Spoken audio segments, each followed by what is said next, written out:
recorrido climático sobre el territorio guatemalteco, costa sur y oriente. Mañana miércoles, presencia de lluvia o llovizna sobre sectores del oriente, así como en San Marcos, parcialmente nublado en toda la costa sur. Las temperaturas continúan descendiendo sobre el territorio nacional. Un frente frío que podría afectar también mañana miércoles. San Marcos en su parte alta entre los 5 a los 18 grados. Retaluleu sube a los 33, al igual que Xochitepeques. Escuintla con una máxima de 34. Santa Rosa se mantendrá entre los 16 a los 28. Nos vamos a los departamentos situados en el oriente. Jalapa entre los 12 a los 21, una máxima de 26 para el Progreso y Chiquimula, Jutiapa con 25 y 27 grados en Zacapa. Regresamos con más información.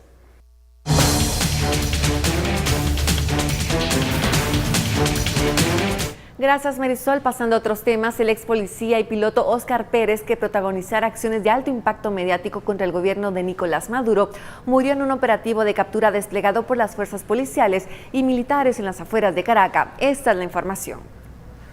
Los fallecidos fueron... El ministro del Interior, general Néstor Reverol, incluyó a Pérez en la lista de 7 terroristas fallecidos, entre ellos una mujer, y mostró sus fotografías en la televisión gubernamental, poniendo fin al mutismo oficial sobre la suerte del ex agente de la policía científica.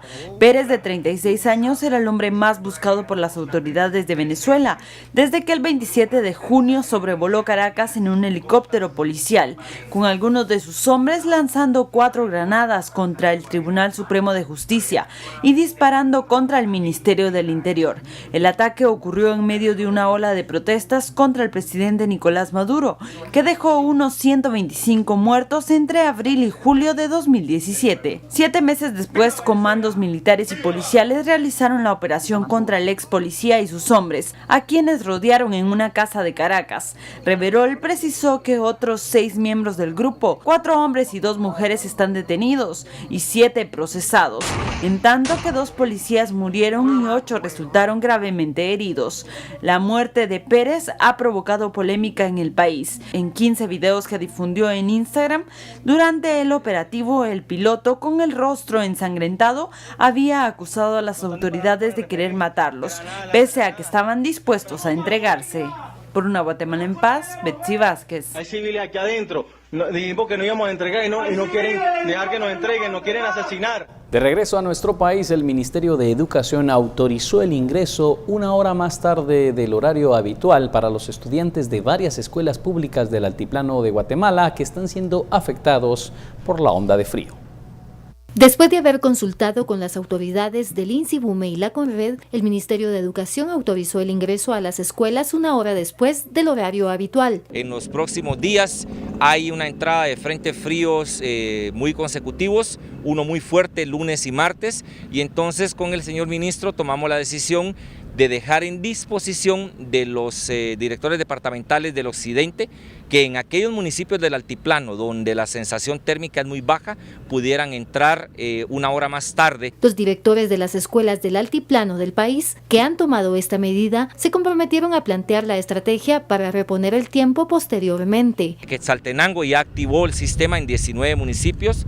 Esto afecta a más o menos 85,000 estudiantes de todos los niveles. Esta medida podrá ser aplicada en cualquier región del país donde las inclemencias sean sensibles y puedan perjudicar la salud de los niños y los docentes. Por una Guatemala en paz, Suseli Contreras y Daniel Ramírez.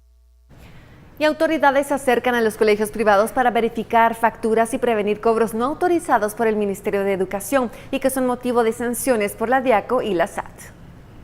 Las acciones de verificación se realizarán en varios colegios del país. Este día las autoridades visitaron las instalaciones del Colegio Salesiano Don Bosco, ubicado en la zona 1 de la capital. La intención es acercarnos a los centros educativos privados en una acción preventiva, haciéndoles ver cuáles son los derechos, cuáles son las obligaciones, qué pueden hacer, qué no pueden hacer. Durante los primeros días de enero, la DIACO recibió 30 denuncias por cobros excesivos en las cuotas de colegiatura a través del número 1544. Se espera que esa cifra se incremente. Los cobros excesivos principalmente, como les estaba comentando, era de colegiaturas, ¿verdad? Hay un porcentaje que autoriza el Ministerio de Educación, eso está dentro de los contratos de adhesión de los mismos establecimientos educativos, los cuales nosotros llegamos al centro educativo a verificar que efectivamente están dentro de los parámetros autorizados para incremento. Sin embargo, hay establecimientos que hacen caso omiso de eso y hacen algún cobro excesivo. Cuando sucede eso, nosotros intervenimos inmediatamente. En esta semana solo la Defensoría del Consumidor ha recibido 6. A nivel nacional está el dato pendiente que con mucho gusto al finalizar el mes vamos a hacer un recuento de las denuncias tanto públicas como privadas. El año pasado fueron sancionados 48 colegios por multas variables. La más elevada fue de 40,000 quetzales. Por una Guatemala en Paz, Suseli Contreras y Daniel Ramírez. Pero precisamente en este tema de los cobros, la Dirección Departamental de Educación de San Marcos señala que varios centros educativos de ese departamento están disfrazando esos cobros no autorizados y los disfrazan como cuotas voluntarias por parte de los padres de familia, por lo que ya se ha ordenado la devolución inmediata.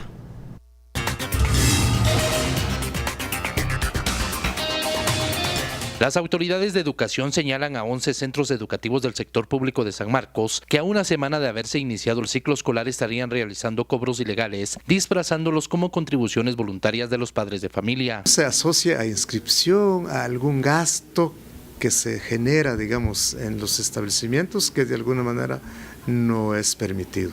El valor del discurso, la inducción a través de los discursos de alguna manera puede sorprender e inducir a los padres de familia a decir lo siento. Las escuelas denunciadas ante la Dirección Departamental de Educación son 2 del municipio de La Blanca, 2 de Catarina, 4 de Malacatán y 3 de la cabecera departamental. Una de estas, la Escuela Naciones Unidas, donde las autoridades señalan un cobro de hasta 150 quetzales, algo que según los docentes fue un consenso de los padres de familia para cubrir necesidades que reporta el establecimiento. En total fueron 70 quetzales.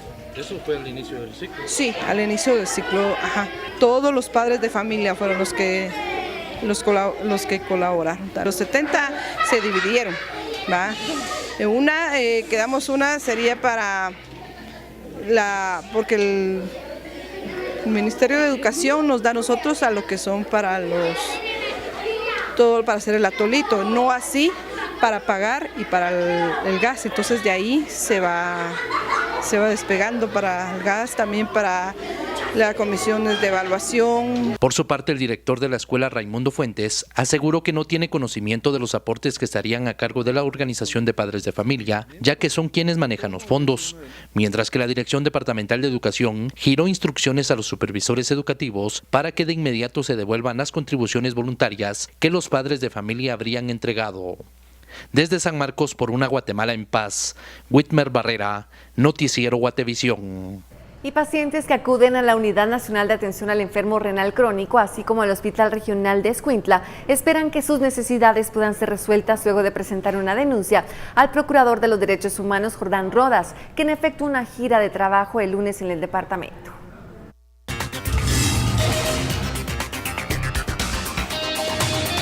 El procurador pudo presenciar cómo los enfermos renales que acuden a UNAER tienen dificultad para llegar a las clínicas, ya que están en el tercer nivel de un sanatorio privado. Y vemos con preocupación que la instalación esté en el tercer nivel, lo cual dificulta por el estado de salud de muchos pacientes, da una gran cobertura en la región suroccidental del país. También vamos a dar una recomendación. El Hospital Regional de Escuintla no es la excepción. El personal no es suficiente para la atención de los pacientes asignados en emergencia, así como equipo obsoleto, sobre todo en el departamento de lavandería y cocina. El área hospitalaria es una de las áreas más sensibles en este país. Seguimos enfrentando serios problemas. Uno de ellos es el tema de la falta de personal operativo y el tema del abastecimiento, tanto en medicamentos como en material médico quirúrgico. El funcionario también evidenció la precariedad en las instalaciones de educación. Para ello visitó la escuela tipo Federación José Martí. Y vimos con preocupación que no cuentan los docentes con la valija didáctica y los niños no tienen la refacción escolar, lo cual es preocupante. Si se inicia un año escolar el 8 de enero, lo lógico hubiera sido que hubieran planificado todo para que esto comenzara desde el inicio. Desde Escuintla, por una Guatemala en paz, Carlos Paredes, Noticiero Guatevisión.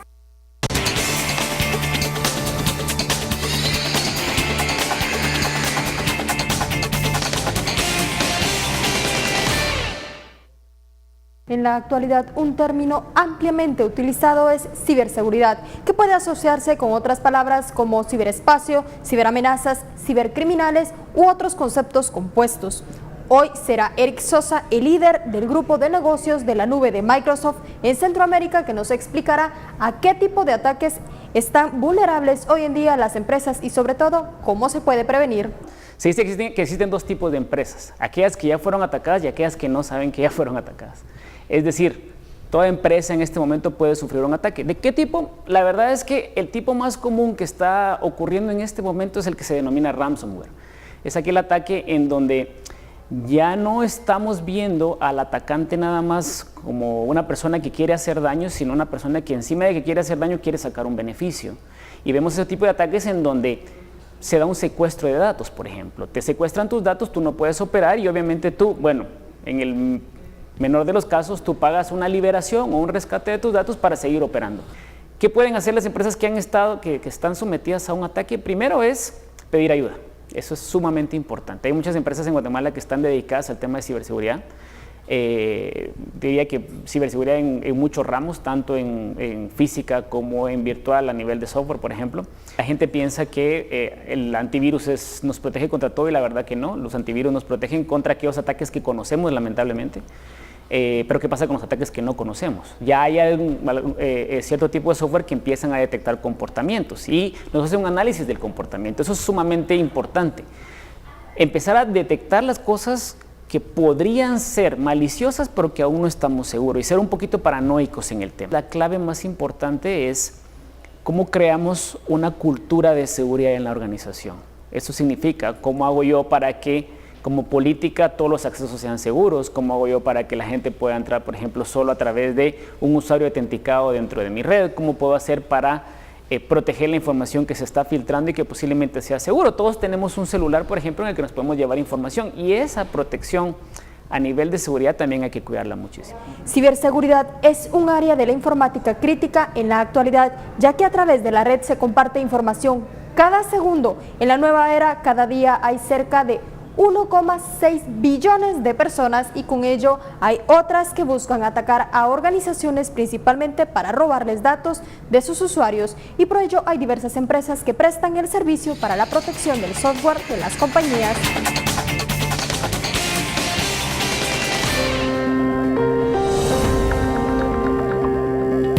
Al volver, viceministro de Comunicaciones inaugura por segunda ocasión los trabajos de inicio de un proyecto carretero en San Andrés Acabajá, en Quiché.